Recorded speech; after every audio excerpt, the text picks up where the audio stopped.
What is up, delicious faithful? Bruce Moore here with a brand new episode. Today we're speaking with Shylmagoghnar, a black metal band from the Netherlands. Our band of the week is Tongue of Eden, a hybrid EDM metal band. We're going to be playing the song Stoneburner. And then don't forget to check it out all the way through and listen to our review of Ghoul's new EP, Noxious Concoctions. Once again, thanks for listening. We appreciate your time. Go check out these bands. Check out these singles, and as always, keep it metal. Hi, this is Nem from Shylmagoghnar, and you're listening to the Brutally Delicious Podcast. 1, 2, 3, 4.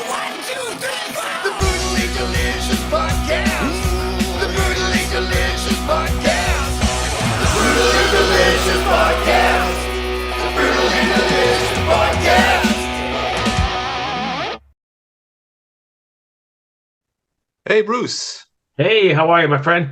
Hey, third time's a charm. That's what I was thinking too. No stress. How are you?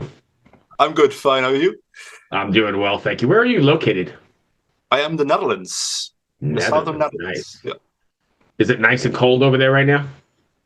It's starting to get there, yes. I'm still waiting for the snow. Would be nice, since I have a 2-year-old at the moment, and I would like to build some snowman with him. Oh yeah. Do you So guys far, normally get a lot? You normally get a lot of snow out there? We used to, yes, but in the last couple of years it has been really weird. It has been shifting into summer slowly, so I'm starting to get a little bit worried about it. To be honest. Yeah. We don't get. I'm in Richmond, Virginia, and we don't get. We used to get a lot. I think it's been 3, 4, 5 years since we've gotten any. It's probably the same as here then. Yeah, it's a bit weird. Yeah. Anyway, so I'm gonna ask you to pronounce this because I know I'm gonna butcher it. Tell me the name of this band. Shylmagoghnar. Yeah, I would have never got that. Thank you.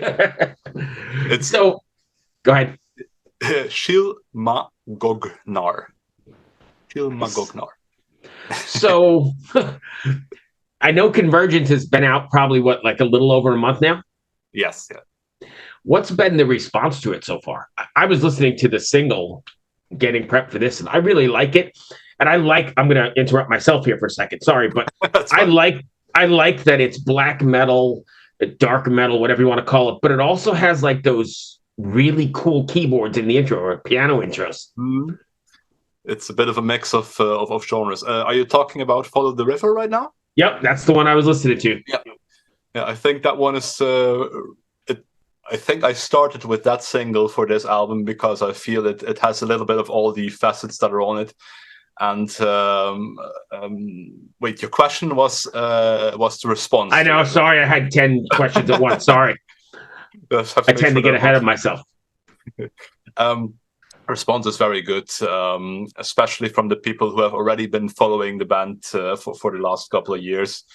I think it is a little bit of a niche band because of what you just said.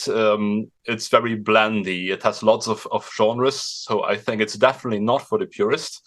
I know there's a lot of very pure black metal fans who hear a keyboard and they immediately go like, okay, next band. And I understand that that's up to everyone else, but that's not the crowd I'm trying to appeal to. But the people who do understand what I'm doing, that crowd has been growing, and they have been so insanely positive and so supportive of the band, and that hasn't changed one bit with this release. Yeah. Do you find like pushback from the purist kind of black metal people, or they just kind of ignore it and move on? At the start with the first album, there was a little bit of that. There was a lot of contention about. We used the word black metal as one of the describing terms, and of course that has always been a problem, right? There's so many forms of black metal that no matter what you call it, someone will go, "This is not real black metal." Right. That happened a lot at the start. But I think it filtered itself out pretty quickly, and what you are left with are the people who don't really care what you call it. And I have to say that I think that group is in general larger, so it didn't really harm us in any way. So when you sat down to write, then you weren't specifically sitting down to write a black metal record. You just kind of let, and I'm putting words in your mouth, I guess, but did you just kind of let it all just come together, all of your influences? Definitely. Yeah, personally, I never really gave a damn about genres. I do use certain elements of death and black metal because I feel they're very good for expression of many forms.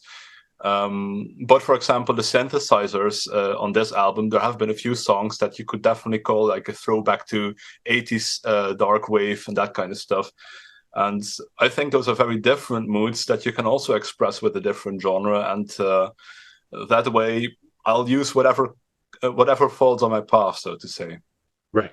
So as I'm listening to it, I notice it's super emotional, right? I mean, the whole record is like this emotional journey, I guess you'd say. Yeah, definitely, yes. Is there something you want your listeners to take away from after listening to it, especially Convergence?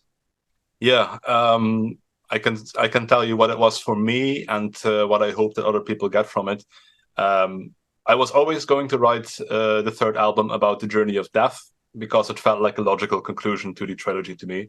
Mm-hmm. However, I must admit, when I started writing it, it was not coming together for one simple reason. I felt that I did not really have the experience needed to even be speaking about this topic so emotionally and so personally.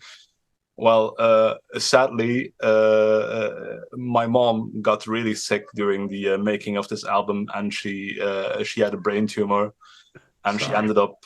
Yeah, that was really horrible. It was within 3 or 4 months she became so ill that she died from it, and that was really easily one of the worst years of my entire family's life, I would say.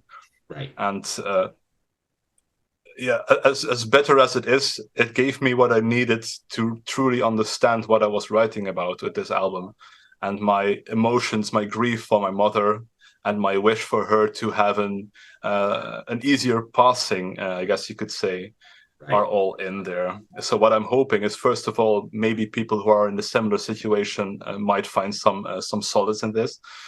But it's also a metaphor for that you sometimes really have to let go of things to be able to move on, to grow, and that's also something that I hope people will get from it.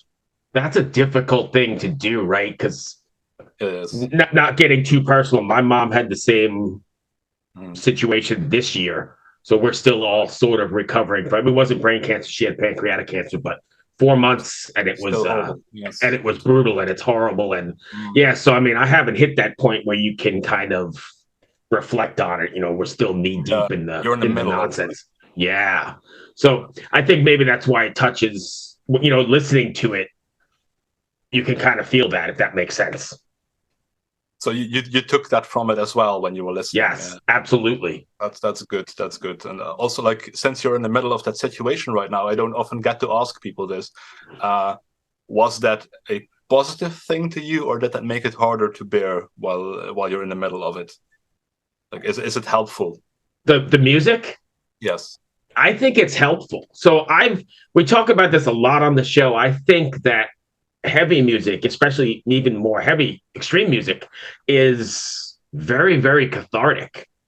Yes, absolutely. I agree. Yeah. Not just for like the artist, but for the listener as well. So I could put on a record like Convergence, and there's some other ones that mean a lot to me, and maybe just because of the season I'm in, that really.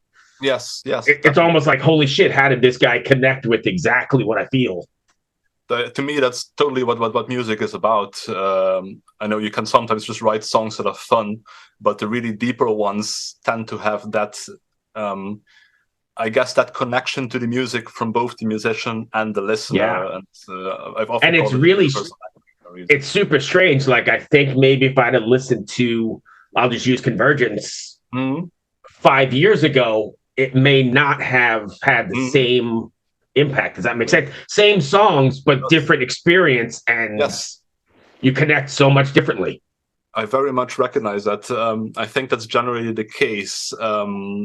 Also, in general, for Shylmagoghnar, with many of the albums, I have had people tell me that at first they didn't really like it, or they didn't really feel it, and then something happened in their lives. They listened to it again, and suddenly they understood it. They got it, and that was exactly what they needed. And I guess that's the risk of making something that's so personal. But I am glad that eventually it does reach the people that it needs to reach in that way. That's why I'm asking also, of course. Yeah, no, I appreciate it. But so when you're writing, then, oh shoot, I just lost my train of thought. Oh yeah, I know what I was going to say. It's very personal stuff. But when you're writing, then are you ever concerned that you're too vulnerable, you put too much of yourself in there?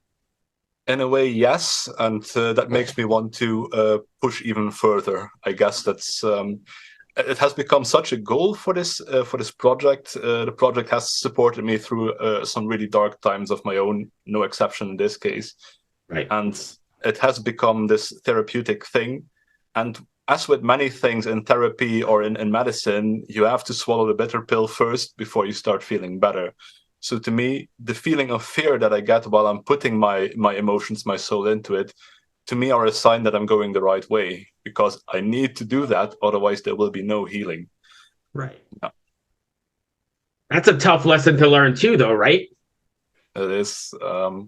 I think I got lucky in that regard, because the very first song of the first album was really one of those songs. It was I Am the Abyss.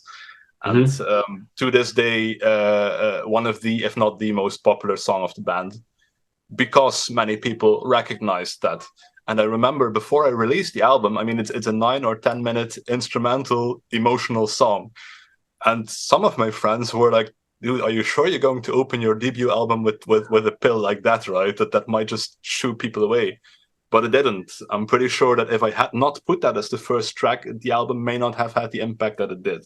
I think people can recognize, I know for myself, but I think others as well, I'm not the only one, can recognize when it's real and it's honest. And even if it's brutal, they can understand that, there's honesty in it. Yes, I think so too. I think that's maybe the conditioning that happened, that I realized, okay, I am allowed to do this, because the people that need to hear it, they get it. They make the click with it. Right. And they don't feel like I'm just shoving unwanted emotions in their face, so to say. The other side of that is also a positive one, in my opinion. It means that I do not get away with putting fake emotions in music. Right. They'll see through it right away. Exactly. And I think that's great, because that means that I have to keep a certain standard, or else they will just notice right away. And I guess that's going to keep me on my toes for future albums as well. I'm not going to write about anything that doesn't really mean anything to me. Right. So I know we're down a rabbit hole, and you may not have wanted to go this far, but do you ever feel any sort of responsibility then to your fans or to your listeners to I think so. Say a certain thing or convey a certain message? I think I do feel the responsibility of being responsible with, how do you say this? Like, I'm portraying certain emotions, and sometimes I'm also portraying what, in my opinion, is the solution or the way to deal with them. And in that regard, you are responsible, I think. I mean, there's many ways you can handle something. And if you tell someone, hey, if you feel sad, go attack a couple of people on the streets, of course, that's still their own choice, but you're also putting something out there. Right. And I think the message, I do try to make it, I guess, wholesome is the word. I think it's very important that people strengthen each other instead of tearing each other down, and that's especially in the times we live in, and that makes this music as extreme or as heavy as it is important, right? Because we're all in this shit together, and it sucks. Absolutely. Yeah, it really sucks. It's not going well at all, and I think almost everyone will be looking with anxiety at the news at the moment, and it's not going well. And I think it's really important that people start listening to each other a little bit more, as hard as that may sometimes be. Going back to what you said, and building each other up, and helping each other and supporting us. And I think you find that a lot in the metal community too, though, right? Yeah, I think so too. Of course, there's extreme outgrowths, but I do think there are almost a different subgenre in that regard. But most people I know who listen to metal or who play metal, at the very least, try to understand each other, I feel. Yeah, and the communities, I've been around the globe at shows and stuff, and the community's always accepting, and it doesn't matter like your religion, your race, it doesn't matter about any of that shit. You bond over the riff or the experience, and everything is secondary. It's how it should be. I've known a police officer who worked at festivals and stuff, and he told me, like, the metal festivals, are the easiest place to be as a police officer. Almost nothing happens. Like, of course, there's some fights here and there. People get drunk. That happens. Right. But he says when you go to a pop concert, it's a slaughter. A metal concert, not a problem generally. So right, it's aggressive. You knock each other over in the pit, but at the end, you pick each other up and you keep moving along. Exactly. Or when you notice that someone is getting smothered, you try to shield them a little bit and stuff like that. I think that's one of the greatest things about metal as a community, and I think that's something that should be embraced, but also projected towards the outside world. Because the outside world has no idea. Like, they think we're a bunch of degenerates with long hair and tattoos. Absolutely. In some regards, I sometimes also think that's something we brought upon ourselves because, when a lot of people post that kind of stuff for fun, right? The whole Satanism stuff and that kind of stuff. Of course, it's mostly just a joke to us, but to the outside world, you're just confirming their very limited view of what we are. I'm not saying we should change that, but there is a certain responsibility there as well, I think. I could see that for sure. So are there plans to take this out on the road? No, not at all. I'm very much a loner, and I made the album alone as well. And to me, the entire joy of music is the creation process, the playing my instruments right here in the studio, and trying to build that idea that you have in your head as accurately as possible. I don't really visit concerts all that much, so being on a stage is really the last place on earth where I want to be. Right. Yeah. Okay. So what's next then? Are you going to do more singles or more records, or what's next? Definitely more records. This was the final stage of the trilogy that I originally wanted to do, but that doesn't mean that I ever plan to quit after this one. That was just the original idea. Right. Now that that's out of the way, I definitely want to continue on a fourth album, preferably as soon as possible, because I always take a couple of years to create these things. Right. And the sooner I start, the more time I have for myself before I start getting nervous looking at the calendar. Right. It does start to bite at you after a couple of years, especially when the fans are very much expecting something new, and you start to get weekly emails asking you whether you died and stuff like that. And it's at some point you just want to go like, okay, guys, here's another one. So that's right. So I mean, the music business has changed, right? So everybody's doing the single thing. Do you ever think about doing that? Or are you going to still do the full record? I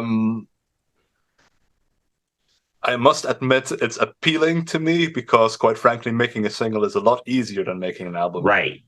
But I do think that specifically this project probably requires albums to truly say what it wants to say.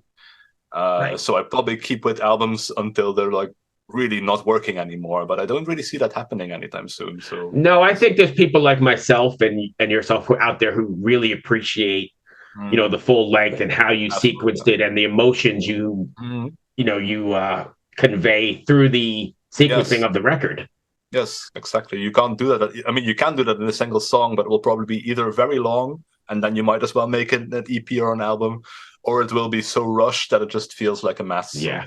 And the kids these days don't have the attention span, right? They want 30 seconds of something and they're ready to move on. So that's something that I also struggle with. When I'm mixing records for other people and they ask me for advice, I sometimes also tell them, be aware that your first song has to start within 30 seconds, otherwise you'll lose people forever. I hate to give that advice, but it's true, right? Take your time, but it's true. You get 10, 20 seconds and then you're gone forever and they will never come back to your band anymore. I hate it, but that's the way the world works right now, sadly.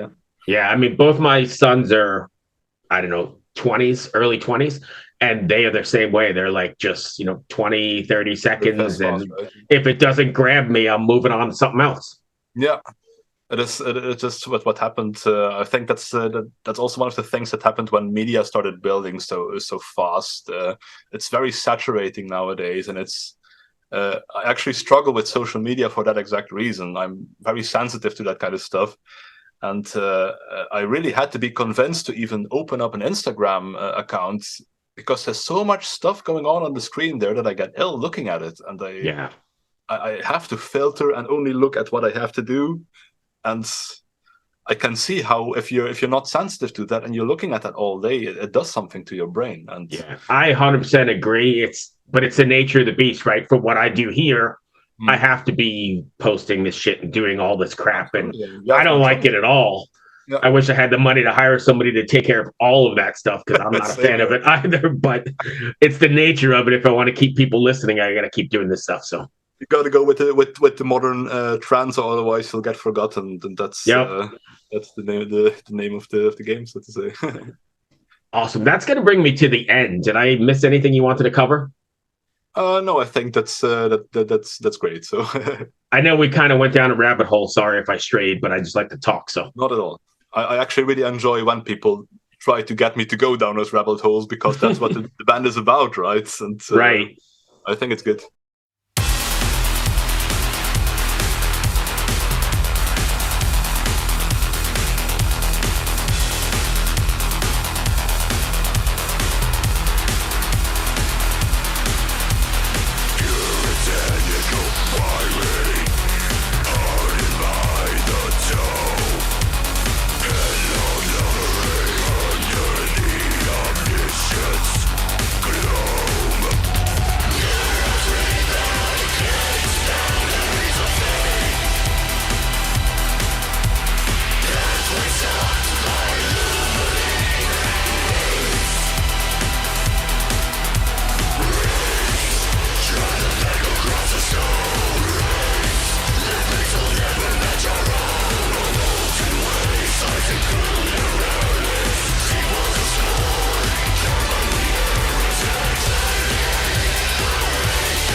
This is Rafael Gonzalez doing a review for Brutally Delicious on the band called Ghoul with their new EP, Noxious Concoctions. Starting off, we have a really good classic horror set, basically almost like a witch cover type of set, and you end it off with a good Funerat cover that has that final saying after it goes from slow down all the way thrash.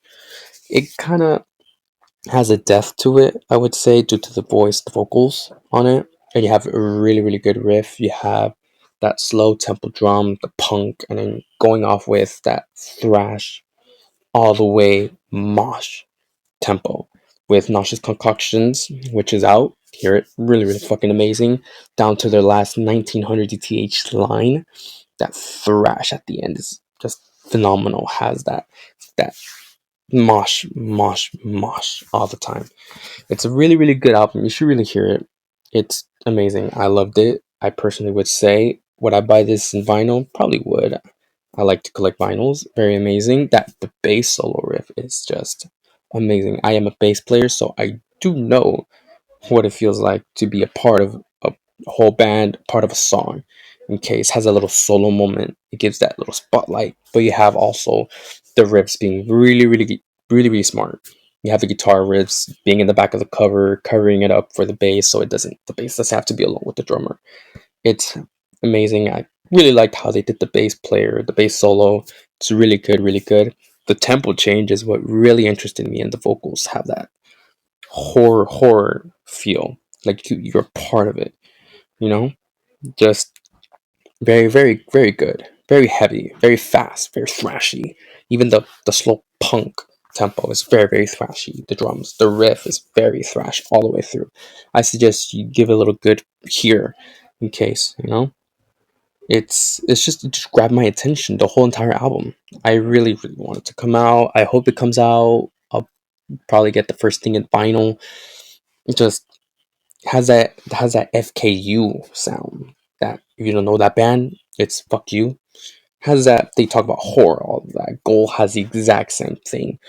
Of course, they're both different bands, but they have that type of genre. It's very, very amazing. My personal one is the EP, that the single song that's out now, Concoctions, just because it's very, very thrashy. I like fast thrash. People who like fast thrash, I suggest you guys listen to that, and especially the 1900 DTH line. But if you guys like thrash in general, I suggest listen to it. Such a phenomenal. They never fail. They never disappoint. Just give it a good listen.